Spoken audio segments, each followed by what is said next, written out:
Hello student, Chitransh academy में आपका स्वागत है।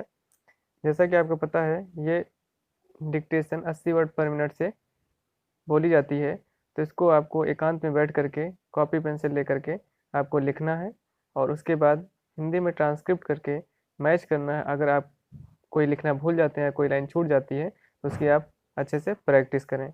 और अगर आपको कोई आउटलाइन बनाने में कोई प्रॉब्लम है तो आप कमेंट बॉक्स में कमेंट करके पूछ सकते हैं।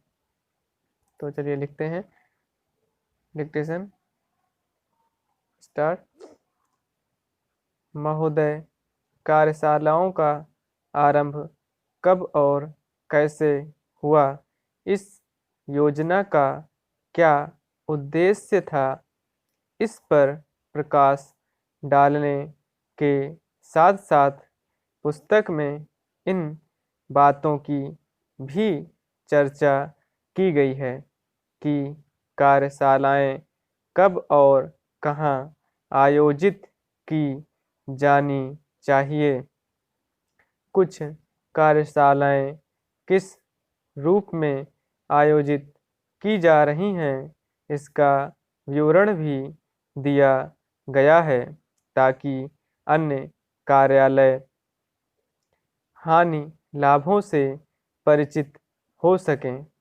इस पुस्तक में अधिकारियों के लिए हिंदी डिक्टेशन कार्यशाला, डेस्क प्रशिक्षण कार्यक्रम, वैज्ञानिकों के लिए तकनीकी हिंदी कार्यशाला, हिंदी कार्मिक विकास कार्यशाला, हिंदी कंप्यूटर प्रशिक्षण कार्यक्रम, मूल्यांकनकर्ताओं की कार्यशाला, राजभाषा सेमिनार, राजभाषा अधिकारियों के लिए राजभाषा कार्यशाला प्रशिक्षण, संस्थानों के संकाय सदस्यों की कार्यशाला, भारतीय राजदूतावासों में हिंदी कार्यशाला आदि आदि से संबंधित कई अभिनव सुझाव दिए गए हैं। कार्यशालाओं के आयोजकों के समक्ष एक मुख्य समस्या यह रहती है कि अभ्यास कराने के लिए किस प्रकार की सामग्री का उपयोग किया जाए। इस पुस्तक में उस आवश्यकता की पूर्ति विभिन्न विषयों की भरपूर सामग्री देकर की गई है। अनेक प्रकार की टिप्पणियाँ पत्राचार के रूप में शब्दावली आदि देने के साथ साथ वर्तनी संबंधी भूलों को सुधारने की सामग्री भी दी गई है। विभिन्न कार्यालयों का अथवा एक ही कार्यालय के अलग अलग अनुभागों का कामकाज एक दूसरे से भिन्न प्रकृति का होता है, अतः उनके सभी अधिकारियों कर्मचारियों को एक जैसे विषयों की टिप्पणियाँ या पत्र लिखने का अभ्यास कराना उपयोगी नहीं होगा।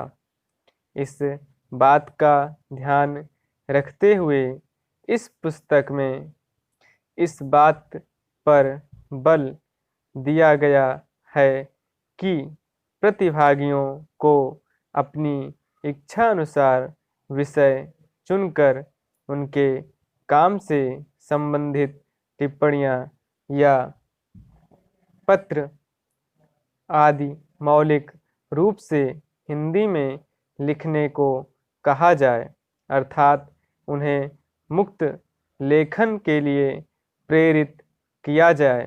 इस प्रकार का प्रयोग अनेक कार्यालयों तथा उपक्रमों में किया जा चुका है और इस प्रकार के मुक्त लेखन के दौरान कर्मचारी ने स्वतः जिस प्रकार की टिप्पणियाँ लिखी हैं उनके प्रत्यक्ष उदाहरण इस पुस्तक में देखने को मिलेंगे। इस प्रकार के प्रयोग में यह बात उल्लेखनीय है कि कई प्रतिभागियों ने इस प्रकार का हिंदी लेखन पहली बार ही किया था और उनमें से अनेक व्यक्ति अहिंदी भाषी थे। सरकारी कर्मचारी अधिकाधिक काम मूल रूप से हिंदी में करने की ओर प्रवृत्त हों, इसके लिए कई प्रोत्साहन योजनाएं आरंभ की गईं। तो ये 80 वर्ड पर मिनट की डिक्टेशन है, इसको हिंदी में ट्रांसलेट करें और मैच करें। अगर आपसे कोई वर्ड छूट जाता है उसकी आउटलाइन बना करके प्रैक्टिस करें, और अगर आप नहीं बना पाते हैं तो उसको कमेंट बॉक्स में कमेंट करके पूछ सकते हैं। और हमारे वीडियो को लाइक करें, शेयर करें और सब्सक्राइब करें। Thank you.